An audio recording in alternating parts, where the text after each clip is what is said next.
Już za chwilę będziemy w Słowenii. Aná Roš ma restaurację w miejscowości Kobarid, niedaleko najwyższego szczytu Słowenii, góry Triglav. Stąd jakość połączenia będzie nieco gorsza, natomiast jest transkrypcja, więc na pewno Państwo wszystko będziecie rozumieć. Aná Roš była naszym gościem na konferencji w Krakowie rok temu i wtedy jeszcze nikt nie przewidywał, że będzie taka sytuacja, ale jak dzisiaj. Natomiast zupełnie o czym innym Anna będzie mówiła, o ludziach, nie o jedzeniu, nie o gotowaniu, ale o ludziach, ponieważ spędza ten czas z całym swoim teamem zamknięta w swojej restauracji. Posłuchajmy, co też się u nich wydarzyło. Daję głos Małgosi. Małgosia łączy się z Aną.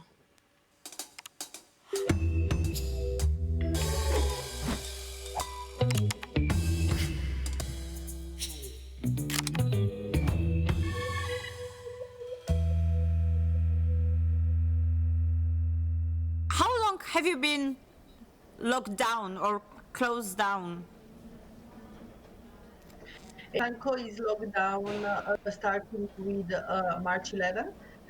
So March the first day that we have been completely closed. Mm-hmm. So I don't know, 7 weeks. It's second month coming. Well, yeah, I think no. It's probably 2 full months very soon. 2 sunny months, a lot of beautiful weather, nice temperatures, so that helped a little bit not going into complete depression.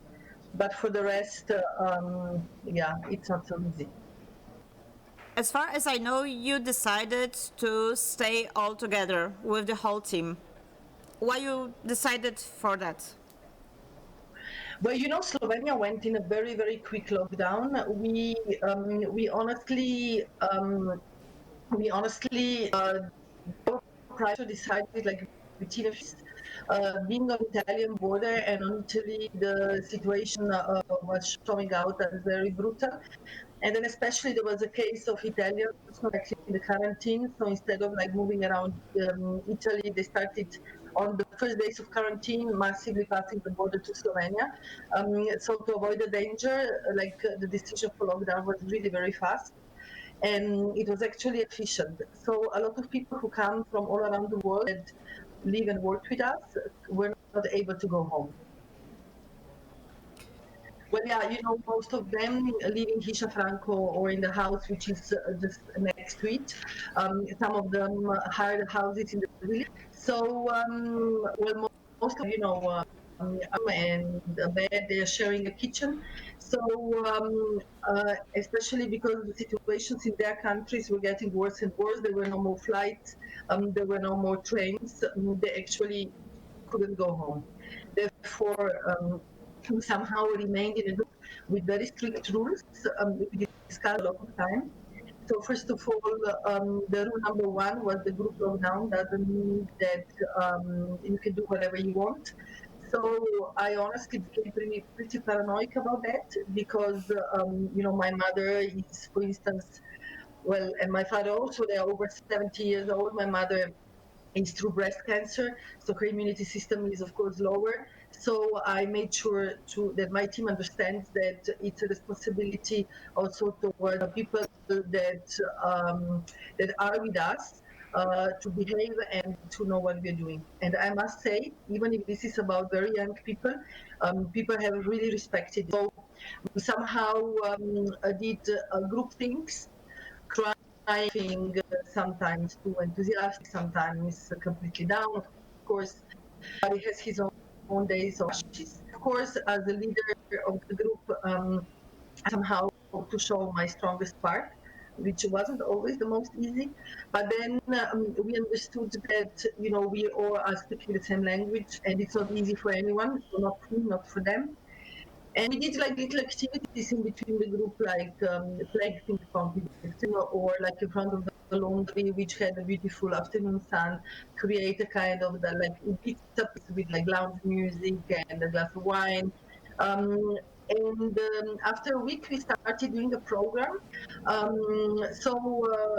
We started with a schooling. So out of 30 people, every week a few were responsible to prepare a program regarding different aspects of cooking. So 1 week we, let's say, had foraging. So we all were in the forest with our forager. So with a, how do you say, sustainable foraging, it means like you never take more than 20% of plants from one place. Trying to analyze, trying to understand what we can do with all these plants. For instance, like Fallopaia japonica turned down into one of the craziest ice creams I've ever tasted. Talk about the yogurt and ransom crackers and so on. So we followed by fermentation, then we followed the bread, the pasta. The last week, it was me in charge. I had science of flavor, which is actually a very big package. And we follow with wine and cheese later on. So what we do, so after 3 hours of schooling, we have lunch, and then we actually try to analyze and understand how we can actually use all this knowledge with the products that are remaining in the area or ingredients that through the lockdown, the food chain went to hell. So how we can actually apply this knowledge into this whole picture. And somehow we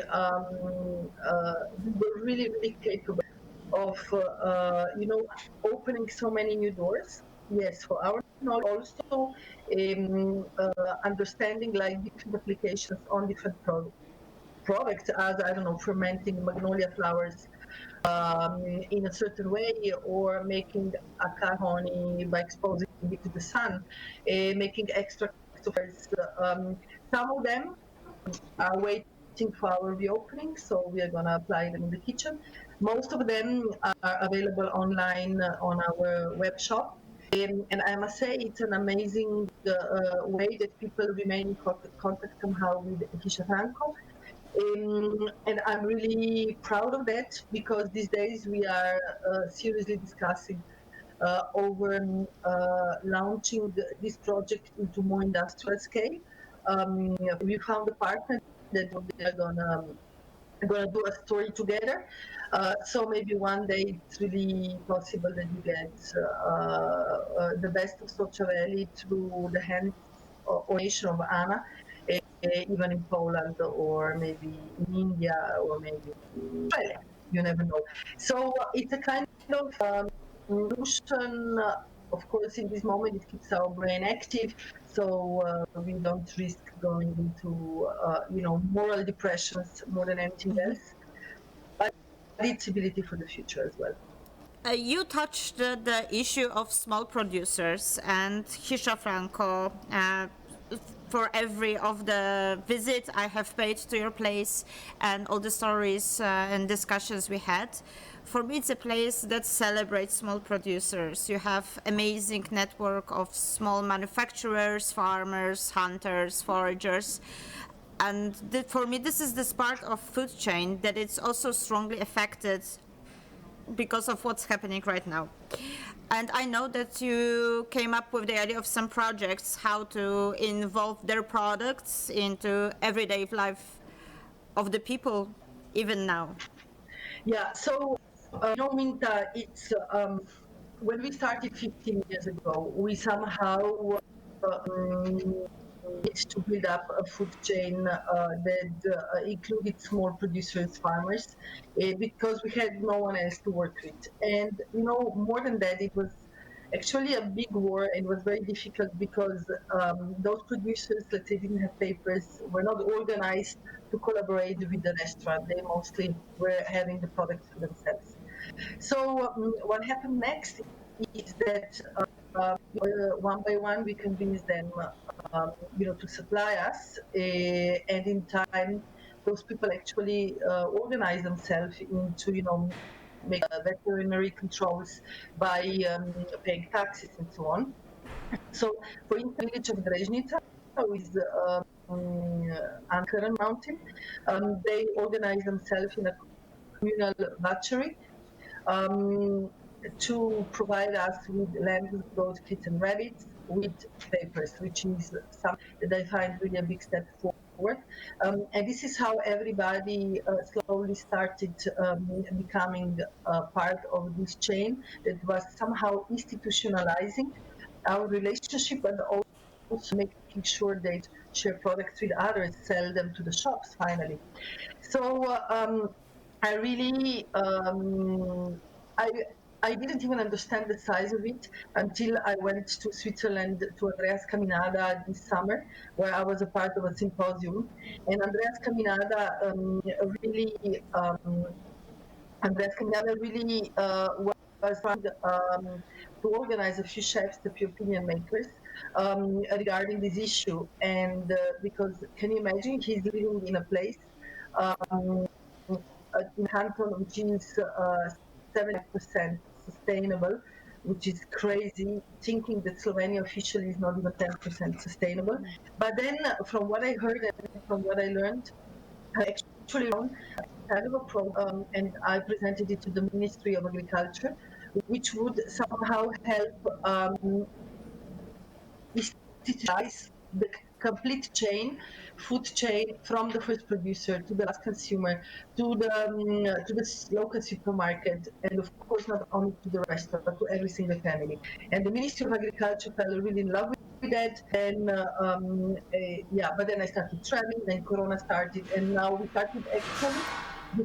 So maybe Socha Valley after Corona will become a kind of a perfect example of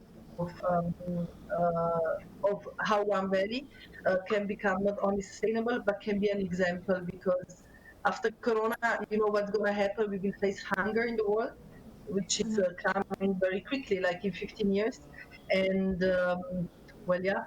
this is practically something we can't avoid. So this proaction is maybe not only beating down, but a lot more things. Because one day soon, we will all have to think over these things, how to survive in between our environment. So no strawberries in the winter anymore. Yeah, I think it's a good way to prepare for that, what's coming, and to understand how all the parts are interconnected and how to make this system work as well as possible. As far as I know, you opened for reservation from 3rd of June. So all the people who are watching us can already do the booking in Hiša Franko. But I wonder how you are preparing and how you're preparing your team for welcoming the guests. And do you expect the same kind of guests arriving from the day one? How you're preparing for that?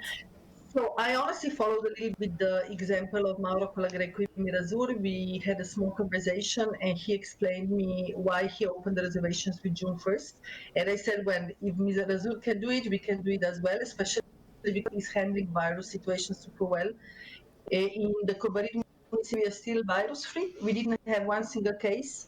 And the whole valley had just I think one on the north and like 4 in one family on the south, but they all belong to like a history of 7 weeks ago. So that made me believe that we may open soon. I honestly had a few information from the government, because I was somehow in Slovenia. It's very easy. You pick up the phone and you can almost talk to the prime minister. So I was a little bit active, and I was also in a few radio and television confrontations where I'm talking in the name of tourism, especially regarding the fact that we need provisions, we need dates, we need a series of decisions in the government. We can't open the doors from one day to the other. So I was manipulating with some more or less information. And therefore we said, 3 should, by my calculation, be already okay without knowing. So it's a kind of, a bit risky, but we didn't take any financial responsibility. And so So in the case we can't open, we will postpone the reservations. But everything looks like June 3 is a good date. Apparently Slovenia will be able to open with May 12th, but we are waiting for the first borders to open. Now, we are just in this moment having the whole group listening to one of the guys of our group who is medicine, who prepared the whole study what we have to take care about when we reopen. Because Minta, it's not that I care about client. Of course I do, but I myself. Because I get in a sick person, I know my team is safe, I know they're safe. And I'm asking guests for the responsibility to, we don't want to be sick. So the measures we are taking are actually regarding our safety, because if we stay, we can guarantee the safety for the guests. So I'm honestly taking very seriously. And as I'm saying, the whole service and kitchen group is having like a class on how are the rules of Hiša Franko going to be. And it's going to be a little bit bigger than what the government is going to ask us, because I don't want to wait. For the last few years, Slovenia became like one of the hottest spots to go, mostly because of you, but also because you highlighted the producers, the cheeses, amazing nature, wines that are spectacular. And the popularity of Slovenia was climbing or even skyrocketing. And this, well, what's happening shattered the tourism all over the world. And is there any plan how to revamp the tourism after Corona? Are there any discussions between the restaurateurs, the government? And do you think it will take long to go back to the point it was like last summer? So, of course, it will not go back to the last summer right away, but I that this year we have to survive. Um, I believe that we are going to survive, because if I observe our reservation system, it's actually really working. People want to go out. People want, to have sandwich time. They want to have a good meal. They want to have a glass of an amazing wine. And I believe that this can be a chance for Slovenia, since, as I told you, it handled virus. I think we are one of the top 10 or 20 countries in the world the way we handled virus. First. Second, we showed a lot of discipline. And third, and the most important, we are a very green and boutique destination where there is no mass tourism. So mass tourism is actually a danger. While people, when they are going to pick their first destination, they will look for safe places. So if someone is safe now, believe me, Kobarid, where you have more cows than people and far more sheep and goats than people, is of course very safe. And therefore, I think that this can be a chance for Slovenia to reach new markets. Those who are maybe up to now we're traveling mostly to Italy or to France or to Spain, to maybe make a detour and understanding where new destinations are. So if I was the tourist minister, I would play on that card. But of course, I'm just a chef, and I'm just to say in this moment our house, trying to suggest things. I'm in contact with government all the time, but I don't want to take responsibility for everyone. I know I'll make sure that Hiša Franko is going to be same amazing, because Minta, we are not going to change the concept. Our concept is just amazing also for Corona times, because I will regret that and people would miss us. So yeah, we believe our story is good enough. We can survive. But of course, this year is going to be a survival year. And next year we'll start licking our wounds and look to the world from another perspective. Well, in my opinion, if there's someone to survive, it's you, because you are like a natural born survival. Oh yeah. Well, every day I have my arms, believe me. And, at the end, I look at myself at my face on in the mirror, and I'm like, "Come on, girl, let's do it. Yeah, of course, let's do it. Let's Uh, do it." thank, thank you, Anna, so much for sharing time with us. I'm looking forward for summer. For me, Slovenia will be the destination to come, and it's all your fault. Thank Please, you so much. you're welcome.